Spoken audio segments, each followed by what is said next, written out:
Hi, hello. I'm so sorry. It's April. It's April, and April is April. Like, there's April Fool's first day. April is probably my least favorite month because of, as Joey would say, taxes. Taxes are some. Do you ever look at an unhoused person and think they look nice? Maybe they have the right idea. Do the unhoused get audited? I It's just one of those things about being an adult where it's like this is a pain. This just makes me not want to do anything.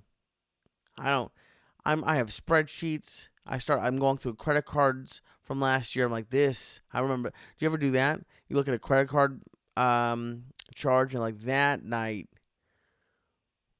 was not like looking at old dates, looking at dates. That's when you're Jewish, you remember a charge. I remember going to that Mexican place in Marlboro with. It's amazing what I would do at the off chance of getting a girlfriend. I I've had multiple full, like, luckily this girl was just like not interested in me at all as a relationship. Um but I think I told this on here before. In college once I had a relationship for like about 6 months with this girl. She was very nice. She's a fine person. Um, but we went to a movie and I was on the train headed back. And I was like, that was nice, but we won't go out again. And I got a text on not only a flip phone, it was a flip phone that opened like that, like backwards, but then also if this is it, like here, if you closed it and then you turned it to the side, it would open this way too. And I got one and I flipped it open and she's like, oh, I would like to see you again. And then we dated for 6 months until she broke up with me. And I was looking through my credit card statements for taxes and I saw this date and I was like, oh, we went on 2 dates and I don't think either of us liked each other. Well, I found out pretty quickly that she didn't. Um, it wasn't a bad. I've been on bad dates. I've been on dates where people tell me conspiracy theories, which is not really first date telling someone that they think their Kardashians are evil, but not like evil like just like regular evil, but like that. Maybe wait for the second date. But not this wasn't the one in Marlboro. Um, but we went out twice, and I was just like, yeah, let's. I even said, oh, I'd love to see you again, and I. It's not that I didn't want to see her again, but I didn't want to see her again. Like, it felt like it was more of like a. You know when you get on a Zoom call for work and you're waiting for people to come in and you're talking about the weather and then a news story and you're like, TGI, what is it? TGIF. I almost said TGI Thursday.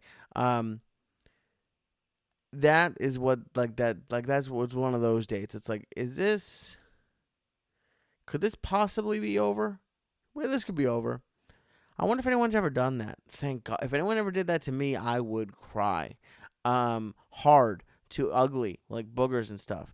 Um, but I wonder if anyone's ever gotten up midday, but like, no thanks. I It was during like the middle of like whatever third. I don't know what variant was around, but there was still a variant, and we had to wear masks for the 3 second walk from the table out of the restaurant, and we just sort of left them on walking to the parking lot, and that has to be a sign that the date's not going well.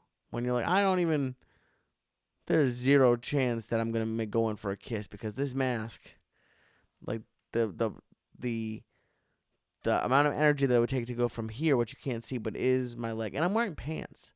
Can you believe I'm wearing pants? Not at the date, yes, of course I was wearing pants. Right now, it is 9:56. I need glasses.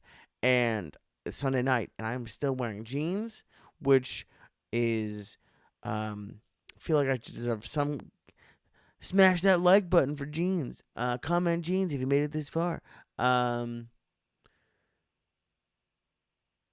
But to go from here to here, sorry, I hit the mic. Was just too much. And then that night I was like, oh, I guess we'll get married. I'm 33. Was I 33 at this point? No, I was 32. Do you know, by the way, side note, that there was like a 5-minute period last week that I did not know how old I was? Thought I was 32 for about between 5 to 10 minutes. And I was like, oh, I'm 32. But then I was like, oh, I am 30. I am a full, legit 33. So I was 32. I was like, well, we'll just get married and not really. We'll have like the newspaper thing on a really long table. Saw that last night. We went to dinner. I've recorded this a few times, so I don't think I've told you about this yet. But I guess I should finish one story. That would be nice.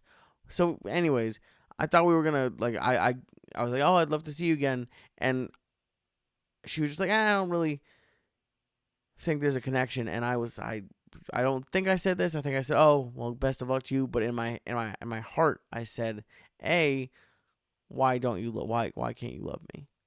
Why am I so unlovable? But I really said thank you, because I would not have done that. I would have probably paid for another awkward Zoom meeting meal. But last night was fun. I had actually a really good weekend. Let me start out from the beginning. I was my first ever chaperone of a sleepover, because my girls' kids, their cousins came over, and it reminded me, I don't know what grade I was in. I was probably in maybe middle, probably even elementary school. And I went to my friend Jonathan's house, and we stayed up all night annoying his parents. And the thing that got us in trouble was, it definitely happened at the sleepover. I was a lot less cool than I am now, and I'm not cool at all now, so that just shows you. I don't know if I was involved in this, because I don't think I'm quiet enough to sneak into a room, but I know for a fact that a room was snuck into, and they put the canned spray cheese on my friend's brother's bed, and we got in trouble, and I feel like we got sent to separate rooms. But anyways, they were up until like 3 or 4 in the morning, off and on, and it was funny to see like the kids are gonna be like that. But it was just, I feel like I've gotten, and I enjoy this. Is not a complaint, and I'm not just saying that because my girlfriend will be watching this. Hi. I just don't know. I don't know much about anything anyways, but when her kids are 7 and 4, and I feel like I kind of got thrown in, like I parachuted into D-Day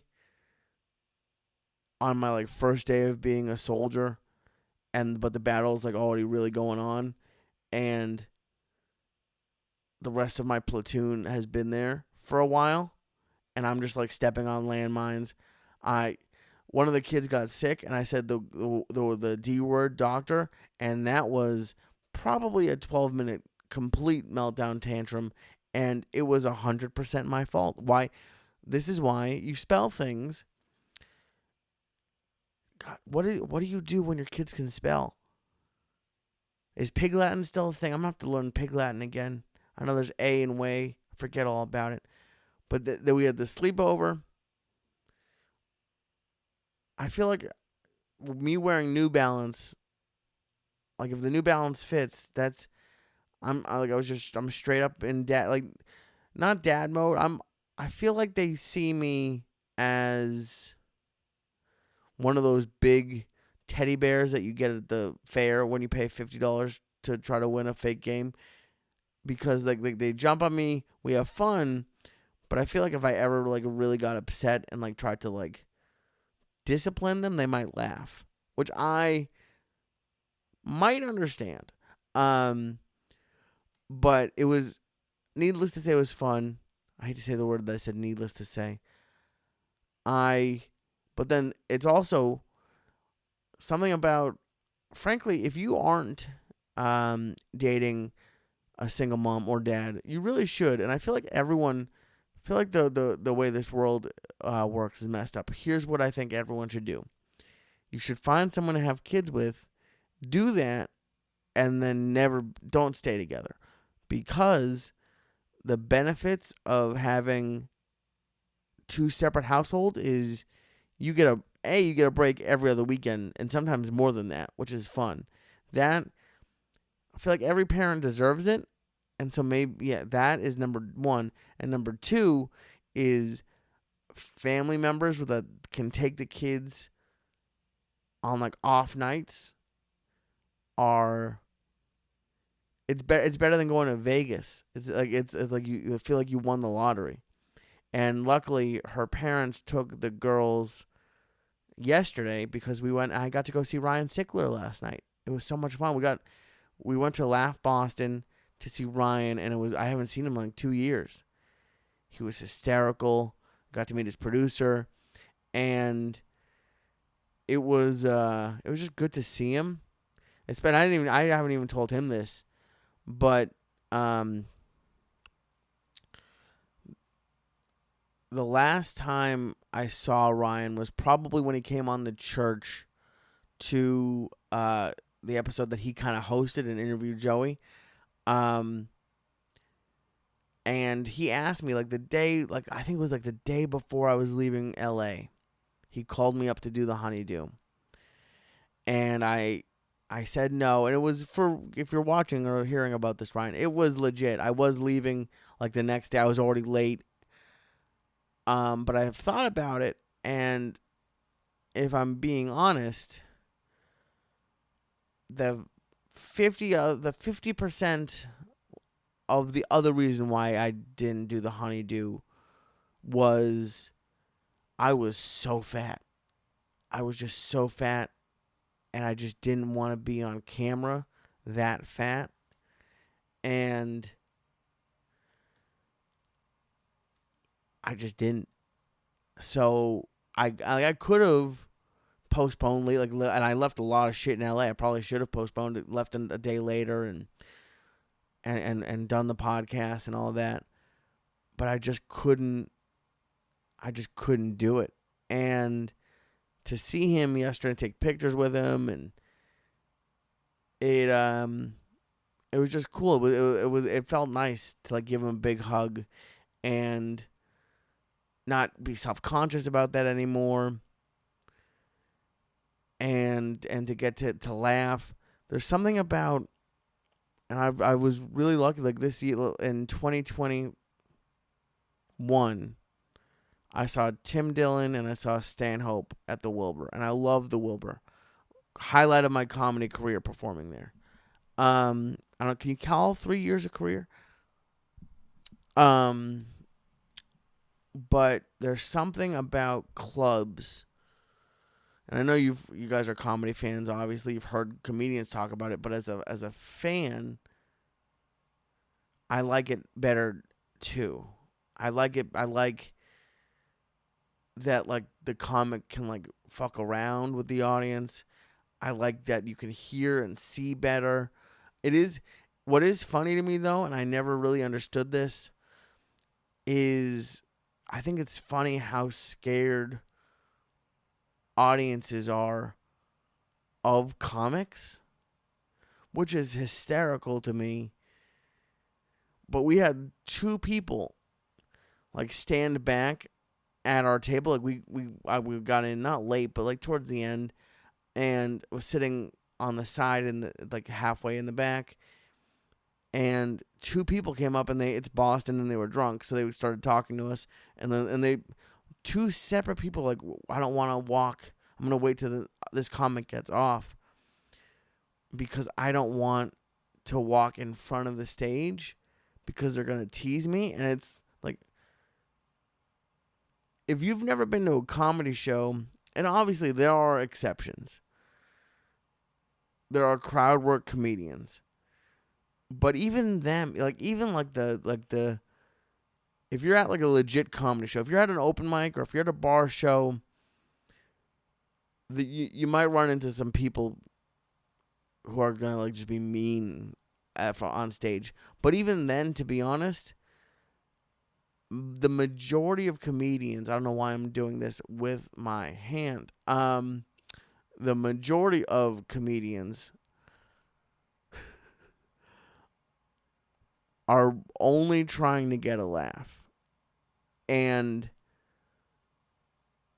they might be talking to you, but unless you're like, if you go in there and like you stand out, yeah, they might say something, or they might say like, "Where are you going?" When you go to like, they might say small shit like that. But if it's like a very I'm trying to think of the word. Like if the crowd work isn't dependent on you, like if like I'm saying, like if you're not wearing like a bright green hat or talking, or like if you're not doing something like that like really makes you stand out, they're just looking for you to like, they're talking to you, but they don't really care. Like they'll forget about it immediately. So if I'm talking, if you're nervous about going to a comedy show and getting made fun of, like I don't want to sit in the front, I'm gonna get made fun of. Not real. Like, I'm a pussy. I don't like confrontation. I just told you that I've been in relationships that I didn't want to be in, so I didn't break up. And I will almost never send anything back or complain at a restaurant or a store. But the problem that people run into at comedy shows when it gets to like being made fun of or like whatever by a comic on stage, here's my tip. Just answer the question. Don't add stuff. Don't try to don't make a joke. Just, it's whatever that, and I never did improv, but have you heard like yes and, like you never say no, and you just move the conversation forward. If you just move the conversation forward and keep it short, but answer the question, they'll leave you alone almost immediately. Don't be scared. Honestly, don't. The worst that's going to happen is like someone's going to tease you for a second. That's all. We're adult. Like, you have to be 21, don't you, to go to a comedy show? And everyone talks about like snowflake liberals and this and that, and but like the toughest looking people are just terrified to go to a comedy show, and I don't get it. Like I wish there's almost nothing better than like good comedy. Granted, if it sucks, you're in for a long night. But like seeing Ryan was just, he's so funny. It was a great night, and it brought like it was nice to do that right after the weekend with Steve and Joey. It just brought me back to like that time in my life. I just got so lucky, man. I went to comedy clubs I was doing comedy, but the majority of my shows weren't at comedy clubs, but I got to go to the store all the time. All the improvs around LA, the Ice House, around the country I went to comedy clubs. I went to a comedy club in Toronto. I love comedy clubs. The unfortunate part is there aren't a lot. I don't want to say there's not a lot. There's definitely a mix of people who work at and run comedy clubs who are doing it because they love comedy, and that's the ones I love going to. The ones I don't like going to are the ones where they're like, hey, we should open up a bar. And they're like, well, yeah, but there's a lot of bars. How are we going to get people to come? How about we charge money for them to come in and see mediocre comedy or even good comedy, but they don't run it correctly. They don't police the audience. The wait staff stinks. And this was not Laugh Boston. Laugh Boston was great. But there's when you go to a good club, you get to see like, oh, like this is run correctly, and there has to be a decent club or show somewhere near you. So if you're looking for something to do, or because there's nothing to do anymore. What are you gonna do? A movie? I love movies, but I know zero about what's out. If you haven't been to a comedy show, you really need to go. You don't be scared. Get in and even if like, because I did this a lot and I would be self-conscious about it for a while. But if you're alone, go alone. It was talking about that sleepover. Something that happened was they wanted to like share a bed, the cousins, and they're like, I want to sleep with her, and no, I want to sleep with her. It's like, you're going to bed. You're not talking in bed while you're sleeping. And I actually think, same as like with movies, going to a comedy show alone might be better. You know what I think a comedy club should do? Should have a comedy show where you are forced to not sit with people you came with. Yeah, I like that. Because that's really where I might have just changed the world of comedy with this idea. Because the problem is, and movies should do the same thing. The problem is when you're sitting next to someone you know, you're going to talk. And you shouldn't be talking. There's not many rules at live events like movies and comedy clubs. Pretty much the main rule of any live performance is don't talk. And I just changed. If you steal this, I get 10%. 10% of what? I don't know. But when you go to a comedy show alone, you'll meet people because you're going to be sitting at a table of people you don't know. You can laugh. Part of like a bummer of going to a show sometimes with the wrong people is like if like with me, because I love comedy. I got to hang around with cool comedians. Sometimes I would be the one in charge of like, hey, what comedy show are we going to? There's pressure involved with that. Like I find myself looking at like the people that I'm with. Like, are they laughing? Are they laughing hard enough? Are they laughing at the right things? Are they gonna talk? Are they gonna talk to me? Are they gonna heckle? And it just, sometimes those things will ruin the show for me. So I love going alone. So you should absolutely go alone. If you have a comedy show near you, a comedian near you that you know from podcasting, go alone.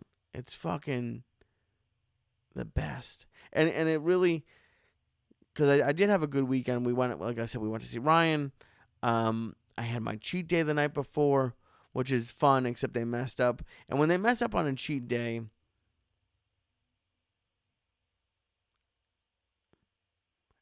makes me want to shed a tear. But the going to see comedy, and even I think we've talked about it. I think I've mentioned Earthquake Special on here. I know Bert and Tom on Two Bears One Cave talked about it for like 30 minutes. All I'll say is go watch it. It's fantastic. if Ryan Sickler's coming near you, if Josh Potter's coming near you, and I know money's tight and you might have the urge. Like, I think I'm almost positive Bert and Tom were in like the same city for like 2 nights back to back. And I get it. Like, you might have the desire, like, oh, I'm going to go see my favorite comedian, the big famous one at the theater. And I'm not saying don't support them, but I almost would, if you were asking my opinion, I would recommend going to see the less famous comedian at a club over seeing the more famous comedian at a big venue. And there's exceptions to that. Like 1,000 seats, you're okay. It's not my ideal way to see it, especially if you're in the way back. But like a Madison Square Garden show, like I saw a comedian at the TD Garden in high school. I brought my junior prom date to go see Dan Cook because I was a baller. And we had good seats. There's something about it that just doesn't really hit right in those big places. So if you have the option of, and I'm not saying don't support them, but if you're like, oh, I could either go see X famous comedian for 60, 70 bucks, 50 bucks at a theater, or I can see someone I may have heard of, maybe I didn't even hear about them, for 20 bucks at a comedy club, there's a good chance you're going to have a better time at the smaller show. I think. Now, there's definitely levels. Don't go to like a shitty show instead of like a great comedian. And great comedians, like I'm sure if you saw Bert or Tom or Chappelle in like a big place, it's still going to be pretty good. But I bet you'd rather see them in a 300-seat place, like a comedy club level place. It's more intimate. It feels like more of a, it's almost like a podcast. It's like a scripted podcast, I would say. Not all comedy is scripted, but they have an idea of what they want to say. When you go to a big venue, it feels like more of a performance to me. And that's it's where comedy kind of loses me. Like, I know I just talked about Earthquake Special, but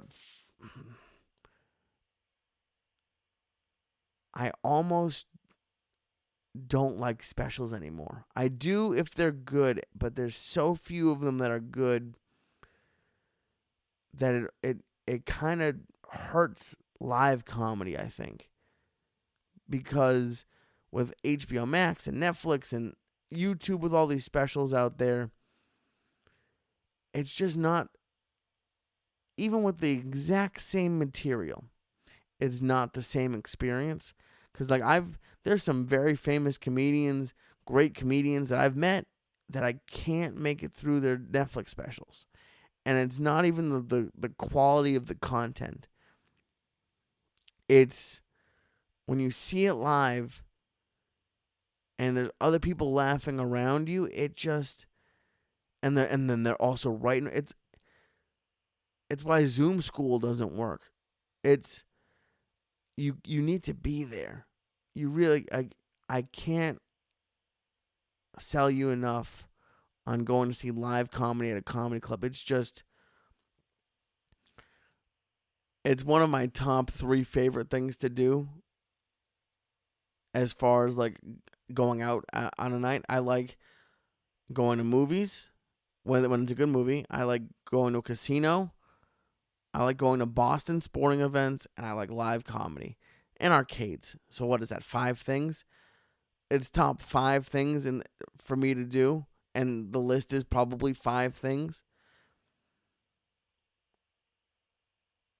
I just think it's fantastic, and I really hope you go. And I think we need it. I think we need to laugh. We need to relax. and we just smoke a joint and go to a comedy show. What else do you need to know? I love you all. Thank you for watching. This is what's happening. What was I thinking? I don't know what that was. I just made up a new podcast name. This is what's happening. What was I thinking? Thank you very much for listening and watching this week, and I'll see you next week. Bye, guys.